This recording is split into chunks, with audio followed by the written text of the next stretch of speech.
If you are a primary care provider, either internist or family practice, or you are a PA or a nurse practitioner, or you are a physical therapist or occupational therapist, this video is for you.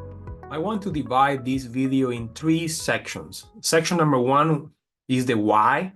Section number 2 will be how do we identify these patients? And section number 3, what to do with them. Let's start with the first question. Why is this important? Why I'm doing this video?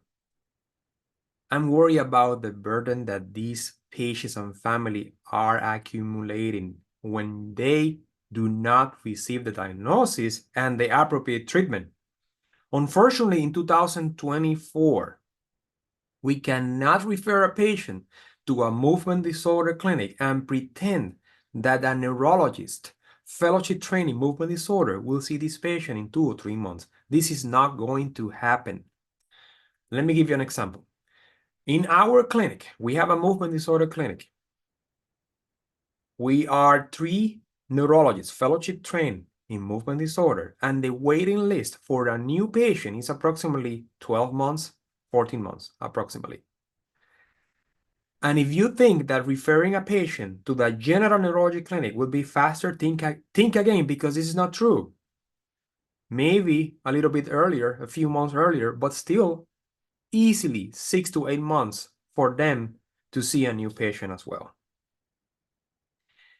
The main problem is that this is not going to get better anytime soon. It is actually going to get worse. This is my opinion. I don't know. I do not want to be pessimist, but this is the reality. If we wait right now 12 to 14 months for a new patient to be seen, I expect during the next 2 or 3 years, at least in our area, 2 years to see a new patient. So this is why this is so important for you, primary care provider, to identify these patients. Otherwise, they will need to wait more than 1 year to be seen by a specialist. Do you know what is the fastest growing neurodegenerative disease? It's not Alzheimer, it's Parkinson's disease. You can take a look at this article published in 2019 by this group showing the data. And this is why you need to learn how to identify those patients and not be afraid of starting pharmacological treatment for these patients. We cannot wait 1 year for this patient to see a specialist. Now that we are talking about movement disorders as a specialty in neurology, let me tell you what is that, because many providers don't know that we have this specialty in neurology. So a movement disorder doctor is a neurologist, fellowship trained in movement disorder, usually take 1 or 2 years.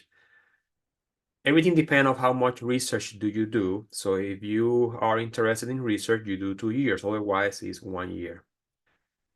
Remember, neurology is a very specialized field in medicine, has internal medicine. Do not pretend a cardiologist to know about oncology, because this is not the area of a heart doctor expertise. Although it's part of the internal medicine, but this is not the area of expertise. The same applies to us neurologists. For example, I do not know almost anything about polyneuropathy or MS. These are not my areas. Now let me show you how to find a movement disorder specialist. It is very easy. You go to this website from International Parkinson and Movement Disorder Society. It's a movement disorder specialist finder. You put your zip code, or you can put only your city and the state. I put here 100 miles, and you see that there are only 3 specialists, including myself. This is the easy way to find a specialist in Parkinson or any type of movement disorder. Let me tell you one more thing before finalizing this section. What do you think is the main issue, the main problem when you cannot identify this patient, when you cannot start treatment on time for whatever reason? Well, you have this graphic, this paper published in 2017 by Dr. Spey and Dr. Lan, showing that when you delay levodopa, you accumulate disability like you see here. For example, when you compare the amount of disability that is accumulated when you start the patient on early levodopa, you see that disability is less. And even the disability is more if you use a different type of medication, like a dopamine agonist or MAO-V inhibitors. So it's better to start medication on time. When the patient needs the medication because function is getting affected, start the medication. Don't be afraid of starting levodopa. Think about this. Patient with Parkinson's disease not getting appropriate treatment when function is affected is like having a patient with clinical hypothyroidism with high TSH and not getting T4 replacement therapy is almost the same. They're not going to do well. That's why it's very important that when you identify those patients, start treatment. I will tell you how you are going to start treatment soon. Now let's talk about the most important part of this video since you already know the why. So the second section is how do we identify these patients? So some patients are very, very straightforward, very easy, like this lady here, and actually this one too, very easy. But if you see here on the right, this patient, this is not Parkinsonism. This is a different type of phenomenology. So this lady, she has hemichorea, and this is due to a left caudate infarct 2 months before symptoms onset. Now let's talk about how do you approach patients with movement disorder. The first thing I have to tell you is the approach is different from traditional neurology. In traditional neurology, after answering the question if the patient is having neurological issues or not, usually the answer is pretty straightforward. But after answering that question, then you look for location. Where is the lesion? In movement disorder, this is not going to help you too much. In movement disorder, after identify that the patient is having a neurological problem, then you need to recognize pattern. We call that phenomenology. What do you see? Are you seeing a tremor? Are you seeing an oscillatory movement, which is a tremor? Are you seeing Parkinsonism? Are you seeing myoclonus, which is jerks? Are you seeing dystonia? Are you seeing tics? Are you seeing chorea? So you need to be able to recognize pattern. Otherwise, you are going to get the incorrect diagnosis and the patient will receive the incorrect treatment. Let me give you an example. This is a classic example of pattern recognition. How do you differentiate between a jaguar and a leopard? Just looking the coat, if your eyes are trained, you will be able to recognize and to differentiate between these two big cats. And I will tell you, I'm not an expert in big cats, but with practice, you can improve. And the same thing apply in movement disorders. Movement disorders are divided in two main groups, hyperkinetic and hypokinetic. So in hypokinetic, you move too little. Parkinsonism is the most common one. We have others phenomenologies, but the most common by far is Parkinsonism. And we are going to talk only about Parkinsonism and tremors. Hyperkinetic, when you are moving too much, excessively, abnormally, we have the most common are tremors, chorea, myoclonus tics, but we have many others. And then you have a combination. For example, in patient with Parkinson's disease, you have hypokinetic, which is the main thing, Parkinsonism, but also you have tremors in patients with Parkinson's disease. With movement disorder, everything is about visualization. Observe, observe, observe. So your exam, if you have the chance, can start in the waiting room. Also, when the patient is walking to the exam room, you need to observe things to observe. Number one, you observe the posture. You observe spontaneous movements. Pay attention if there is any difference between the right side and the left side. How the patient is holding the arm. There are some patients that keep their right arm like this or the left arm like this. So you need to observe. Eye blinking. Decreased facial expression. We call that hypomimia. And observe if there is any oscillatory movement. When I say oscillatory movement, I mean a tremor. And then you need to identify, you need to know how to differentiate between a tremor during resting and a tremor during action. And I will show you a few videos later about that. Now the patient is in the room.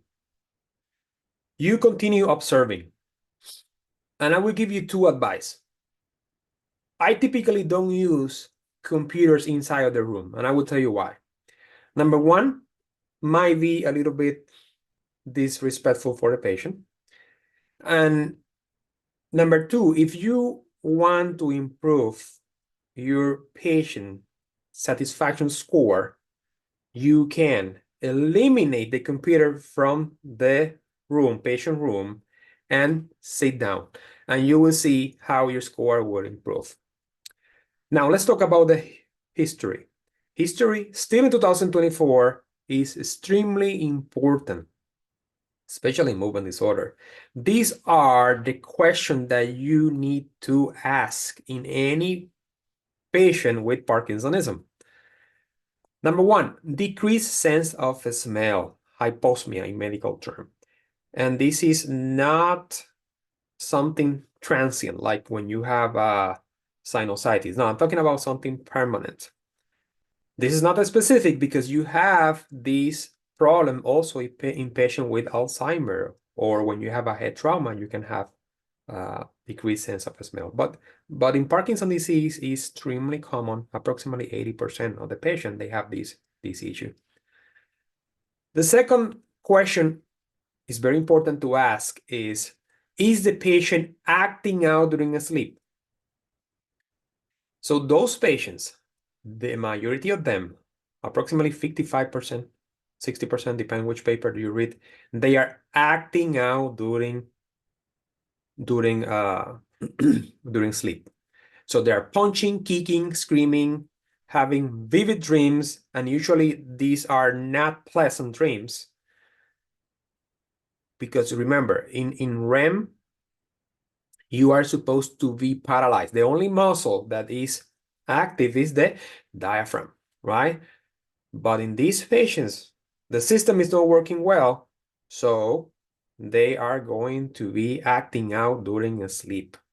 I have a bunch of videos of patients that the family sent me when the patient is sleeping and punching. And I have patients having trauma because they punch the wall, that kind of things. Now, another thing that you need to ask is depression and excessive anxiety.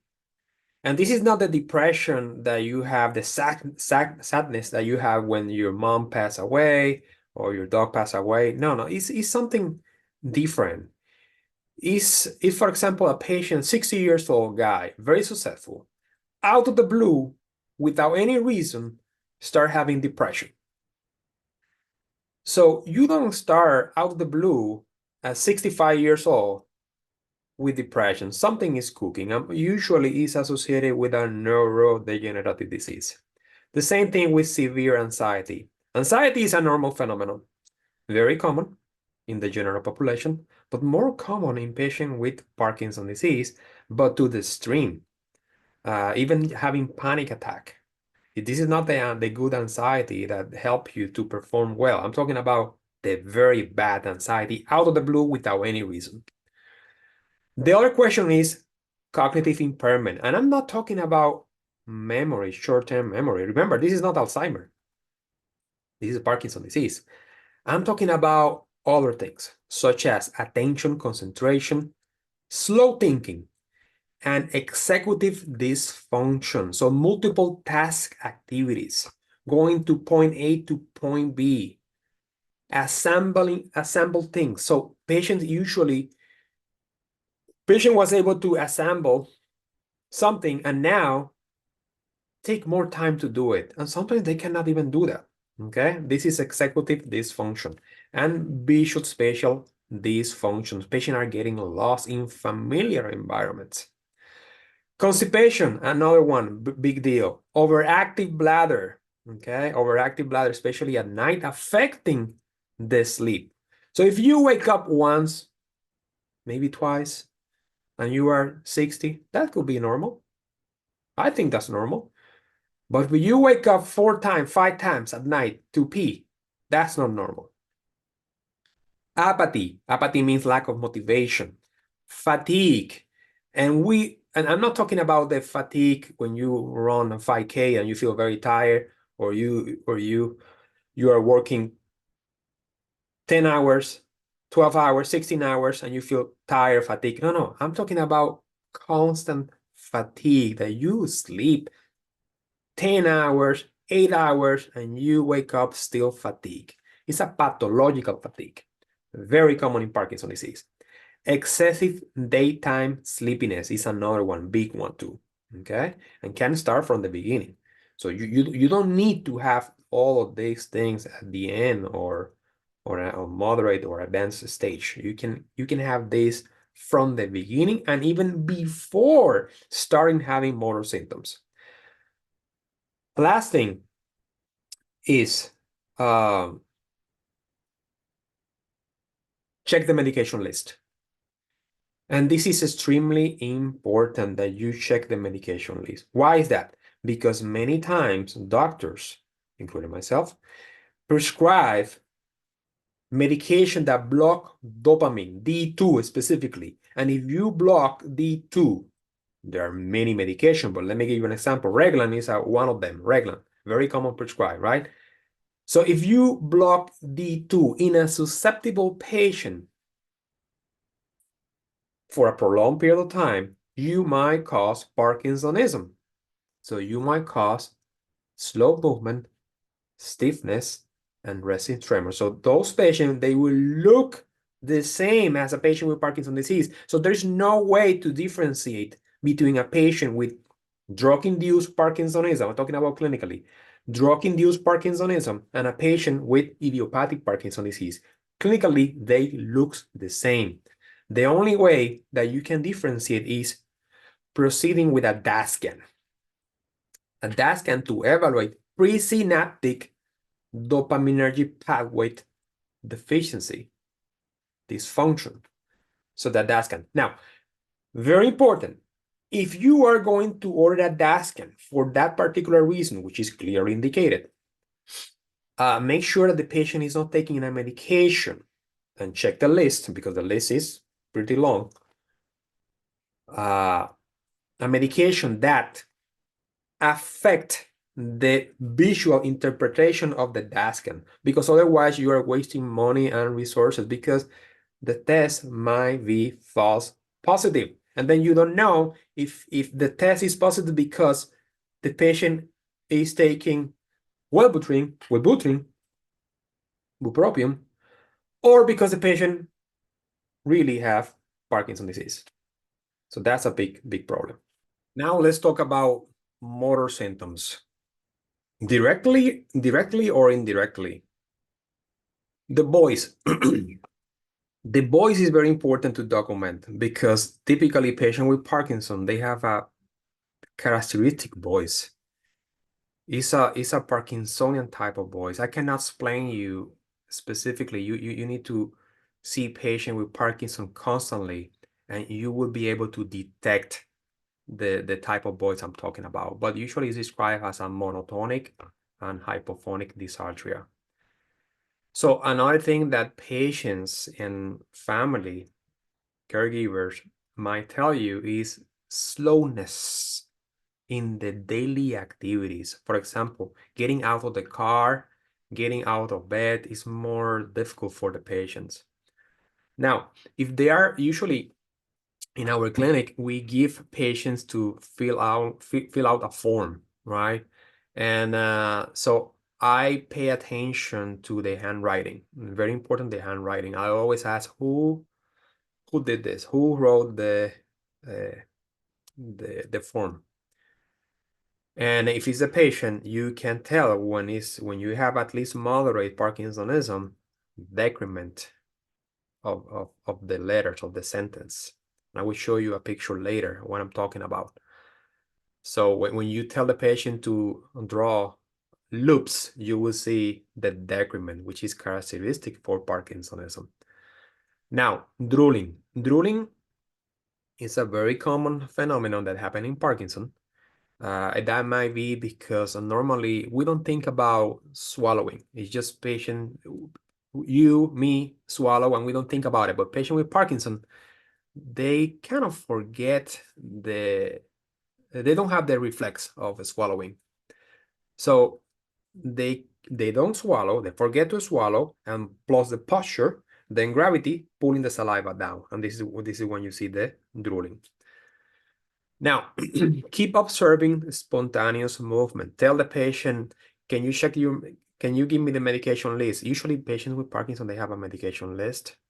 And even though that you know the medication, ask them to get something from the purse so you can see how they move, but also spontaneously. Resting tremor. Resting tremor is a big deal. Very important that you understand how to evaluate a resting tremor and how to differentiate a resting tremor from an action tremor. Now let's talk about how to evaluate for resting tremor. The most important part here is that the patient needs to be relaxed in a normal, relaxed anatomical position. Typically, this is the position. You see this patient, you see this patient, you see this patient. So this is the typical position. Tell the patient to put the hands like this, because this is a relaxed position, okay? Now, the tremor in Parkinson's disease is very characteristic, okay? So if you see that, like for example, this patient you will see soon, very characteristic tremor on the right hand, supination and pronation with a frequency of approximately 4 Hertz, okay? Now, this is a normal aging. So I tell the patient to count backward by 2, and you might see the tremors. Sometimes the tremors in Parkinson comes and goes, okay? So it's kind of tricky. So this is a normal aging. This is a patient with right hand resting tremor, and most likely Parkinson's disease, right? And then look at this. So this patient, very straightforward. You see the fingers? So this is a characteristic. When you see a resting tremor unilateral in one leg, usually it's Parkinson's disease. Almost always is Parkinson's disease. I don't want to say always because in medicine nothing is always. Nothing is 100%. When you see that resting tremor like this, you see that gravity is not a factor here, okay? So this is usually Parkinson's disease. And tremor goes away when she moves. You see that? Tremor goes away. Now, check this patient. This is different. So this patient is right now counting. It was counting. Let me start again. So I tell the patient to count backward by 2 during resting. There is no tremor. Now, this is a postural tremor. You see the asymmetric? And when he activates the muscle involved, actually the tremors, they get even worse. Okay, look at this. And then look at kinetic. This is how you check for kinetic tremor. Finger to nose. It's worse. You see on the right side? Now let's see the left. You see a little bit even the terminal tremor too. So this is characteristic for essential tremor, which is a totally different disease. I think this is a better view of those videos. You can see the tremor supination of pronation of this lady on the right hand. Now, if you have any doubt or you cannot see the tremor for whatever reason in this position, the best way to evaluate is actually standing. Tell the patient to walk and evaluate walking. So this is a normal gait. Normal gait. You see this patient walking, normal gait, 4H, normal arm swing, and no tremor during walking. But look this guy. Look the tremor on the left. Okay, so this is a resting tremor on the left hand. And look at this one too. This one has a pin rolling type of tremor. Very characteristic for Parkinson. Very characteristic. It's almost unique, but like I say, not in medicine, there is nothing 100%. But if you see this type of tremor, this is very, very straightforward. Let's watch this video together. What I do, I start with the wrist. Patient should be very relaxed. And I tell her to open and close the left hand. Open and close the left hand, and I see more resistance. Okay, this is the Froment sign. So sometimes I go here too. And I go up in a circular motion, and you feel the resistance in every direction. It doesn't matter, every direction. In spasticity is velocity dependent. Velocity dependent. So this is not a spasticity, this is rigidity. And then in this side, almost normal. I don't feel any rigidity. Open and close the right hand, open and close, and a little bit down. It's the Froment sign. So it's a 1. Same thing here. Same thing here with a mild rigidity compared to this one. So how do you evaluate for rigidity? Number one, the patient needs to be relaxed. So basically what you are looking is for hypertonicity, but not velocity dependent, as in spasticity. In spasticity, you feel the catch. So when you move the joint, the limb fast, you feel the catch. It's a sudden increase in resistance when you do that. And it's usually in one direction. In rigidity is, it doesn't matter the direction. If it's a flexion extension, you feel the same type of resistance. Now, when it's mild, very mild, sometimes you cannot detect, so you have to tell the patient to activate the opposite side, okay? For example, you are checking, right now I'm checking here the left arm. I'm telling the patient to open and close the left hand, so you have like an exacerbation, like worsening of the rigidity. And we call that the Froment maneuver, okay? Now, one of the things I want to clarify is the cogwheel phenomenon. The cogwheel phenomenon is the sensation that you feel when you move passively the joint. So, which means that this is the tremor superimposed to the rigidity, and this is the sensation that you feel. You can actually feel that in patient with essential tremor, but without the rigidity, okay? You feel just the sensation of cogwheeling, but not rigidity in patients with essential tremor. Now let's talk about how to evaluate for bradykinesia. Bradykinesia is not just being slow. You need to have decrement in the amplitude and or speed of the movement during repetitive maneuvers. So bradykinesia is essential to the diagnosis of Parkinson's disease. Without bradykinesia, you cannot have the diagnosis of Parkinson's disease. This is essential feature for Parkinson's disease. So let's take a look at this patient first. And this is the first type of movement. So approximately 10 seconds, finger tapping, the first two fingers. Then the other side. You tell the patient fast, big and fast, big and fast. And you observe for decrement. Decrement means that they start like this and they start doing this. You will see the other patient. Okay, hand, and then the other one. And then supination and pronation. Okay, supination and pronation. All the way, all the way, all the way. And fast, fast, fast, fast. The same. And then you do it with the legs. With the heel, and you will see soon. Like this.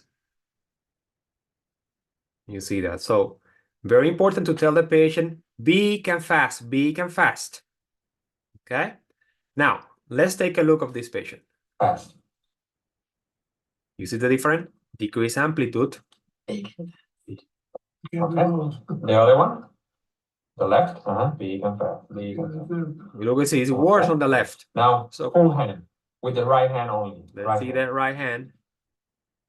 So decrease amplitude, but also decrement. Look at the left now. So you see the decrement, very clear decrement. This is a very clear example of Parkinsonism. All the way, all the way, all the way. Worse on the left, asymmetric. Now with the right leg, do this. Look at the left leg. With the right hand only. Right hand, big and fast. Okay. The other one?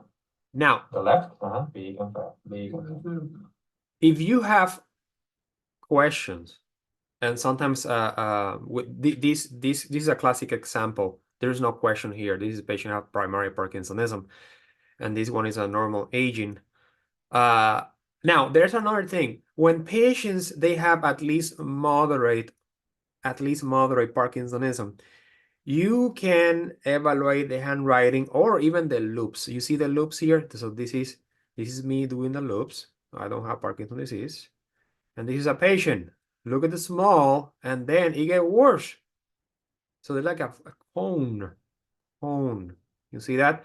This is what we call the decrement. So here is bigger and this is small. So this is classic for patient with at least moderate severe Parkinsonism. So don't get fooled about this, because you can tell the patient to do this, and it might look like this, but because the symptoms are mild,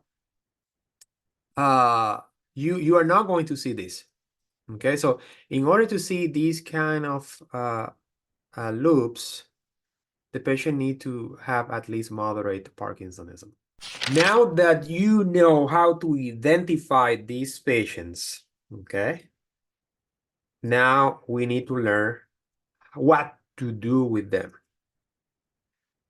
So, what to do with them? The first step is to encourage exercises. Exercises is key.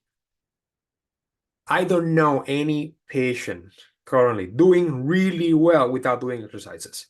Believe me, in Parkinson's disease.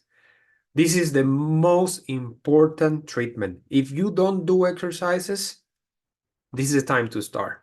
Okay, there are plenty of data showing how exercises help patients with Parkinson's disease and in the general population, but specifically in Parkinson's disease.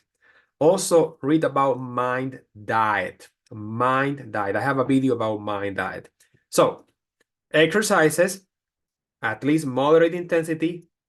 Obviously, we prefer high intensity exercises. And a good, healthy diet. In this case, we're talking about Parkinson's disease, mind diet. Watch the video about mind diet that I have. Second, you need to ask yourself, patient, if the function, whether the function is getting affected or not? If the answer is yes, you start levodopa. Don't waste your time with another medication. Levodopa is safe and the most effective medication that we have available, at least in 2024. Okay? Remember, levodopa, you have to tell the patient that levodopa is going to help more with the bradykinesia and the stiffness, rigidity. The tremors, so-so. So there is no way that we can predict which patient will benefit in terms of the tremor from levodopa or not. There is no way. Some patients respond very nicely, and some of them not too much. And some of them require higher doses in order to have some effectiveness in terms of the tremor. So sometimes we ask patient, is this medication helping you? And the patient tell you, I don't think so. Why? Because they are evaluating the effectiveness of the medication based on the tremor, and this is not the best way. Like I say, some patients, the tremors, the levodopa don't touch the tremors. So very important to tell the patient, and also to tell the patient that the medication, the levodopa, is not going to help the balance. So the best thing that we can do for balance in patients with Parkinson, besides evaluating the list of medication that might cause balance issues, there are many, is exercises, but specifically exercises for balance. Make sure that the physical therapist is trained in balance exercises in the setting of Parkinson's disease, okay? Very important. Not every physical therapist is the same. There are different type of training like doctors do, right? Like physicians do. Now, this is one of the most important part here is tell the patient about the side effect, specifically this one here, the nausea. Why is that? Because you are introducing a new medication to a patient that most likely, the patient of Parkinson's disease, will need this medication forever.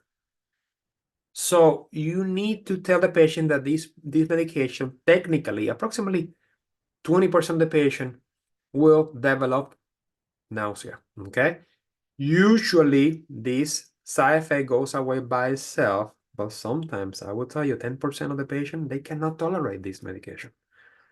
I can count with my hands the patient cannot tolerate the levodopa, because sometimes I try again later. And I will tell you what to do when you have this problem and you wait a few weeks to see that goes away and doesn't go away, then you need to do something else. I will tell you soon. But remember to tell the patient about this side effect that happen in approximately 20% of the cases. Now, this is very important, which formulation you are going to use, okay? So if you live in US, we use Cinemet, which is carbidopa levodopa. Carbidopa is the help levodopa to get there, to get to the brain, because I cannot give the patient dopamine because dopamine doesn't cross the blood-brain barrier. Levodopa penetrate the blood-brain barrier and convert to dopamine inside of the brain, okay? The carbidopa help in this process. There are two mechanisms. I'm not going to talk about mechanism, but carbidopa is the helper. And you need, this is the important part here, immediate release, okay? Don't worry right now about the extended release or continuous release or the retiree. No. Immediate release. Half tablet 3 times a day with lunch, with breakfast, lunch, and dinner. Okay, I put the time here, assuming that the patient wakes up at 6 a.m. and sleeps at 10 p.m. Now, for 1 week, half tablet, 3 times a day. After 1 week, tell the patient to take the whole thing. Okay, 1 tablet 3 times a day with food. Okay. Now, this is extremely important here, okay, because I see this frequently. Primary care providers prescribing 10/100 milligrams of carbidopa levodopa. There is no reason to do that. And I will tell you why. The problem is that you need at least 75 milligrams of carbidopa for adequate inhibition of this enzyme, which is important. That's why you are using the carbidopa.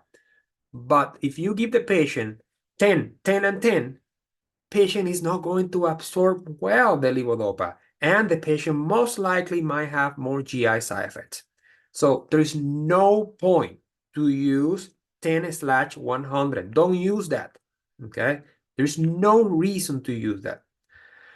Use 25/100, okay? Now, during the beginning, right now, the patient just started taking carbidopa, levodopa. Do not use the long-acting formulation, extended release, CR formulation, because there is a lack of rapid response. So patients need to feel the sensation quickly. So the IR usually take 30 minutes, half hour or 40 minutes, more or less, depends. Every patient is different, but at least 30 minutes to get absorbed and you feel the usually the kick-in sensation, but not every patient.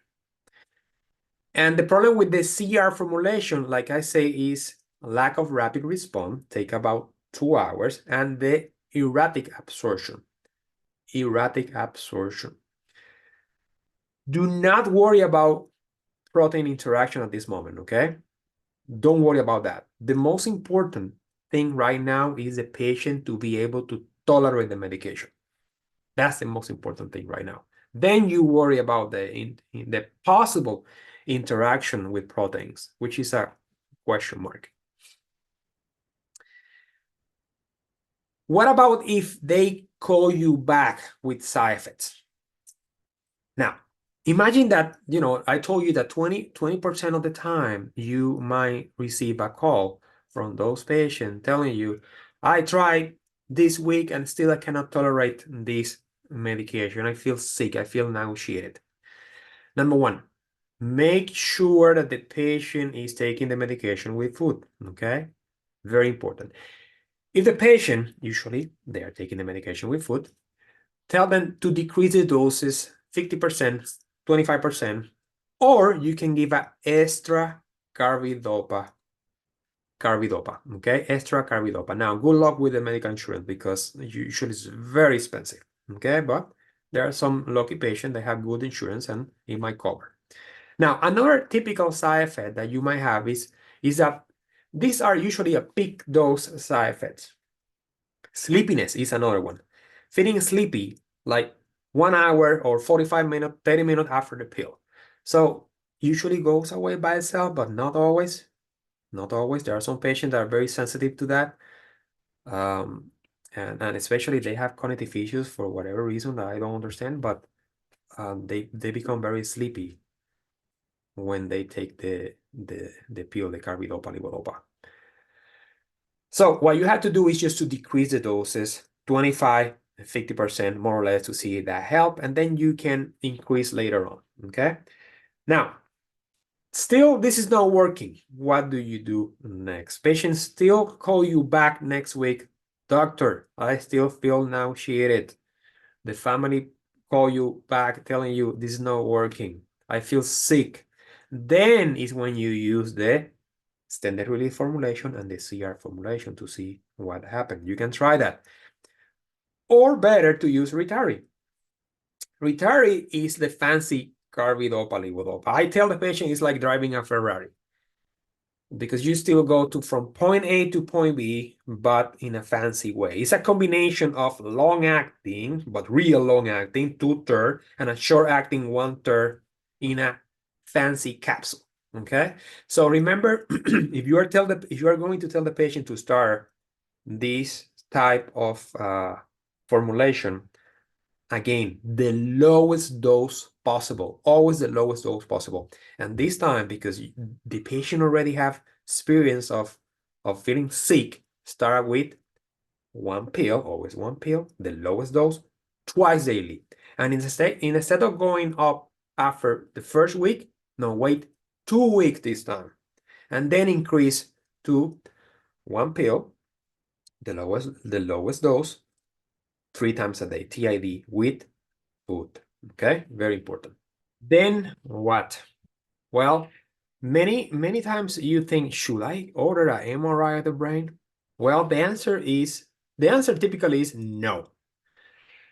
When you have a patient with classic Parkinson disease presentation, classic, typical, you don't need an MRI, it would be normal. Now, when you find atypical features, the answer is yes. So atypical feature could be, number one, that the patient cannot move the eyes up and down. So that's not a characteristic feature for Parkinson's disease. Another feature is that the patient is not responding to levodopa. The patient is not responding to good doses of levodopa. This is atypical because patients with Parkinson's disease respond to levodopa. This is actually one of the criteria. So if you find one of the atypical feature, then an MRI is totally indicated.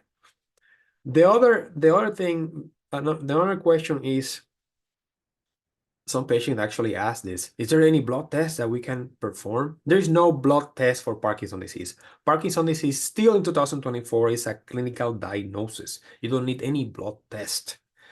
There is one exception, and it's in younger patients. So you see somebody 20 years old, 25 years old, and even younger than 50, I will make sure the patient doesn't have Wilson disease. Wilson disease, okay? So order ceruloplasmin levels, serum ceruloplasmin level, and 24 hours urine copper levels, okay? Very important. You don't want to miss this diagnosis because we have a good treatment for this problem when you get the patient on time, okay? Now, then you refer the patient to the movement disorder neurologist as a first choice. We talk about that. If the waiting period is more than 6 months, then try general neurology. But the first choice should be movement disorder neurologist. Now, this is very important. Tell the patient to hold the levodopa at least 12 hours before the appointment with the neurologist, okay? Because sometimes you did that, you put the patient on carbidopa levodopa, you did the correct job, the correct thing, but the patient come to the office and I cannot detect Parkinsonism because the patient is on levodopa.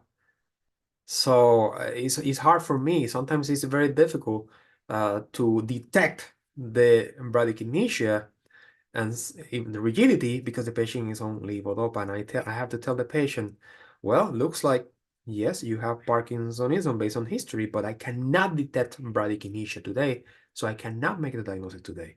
So the patient need to come back later off levodopa, okay, to have a better assessment.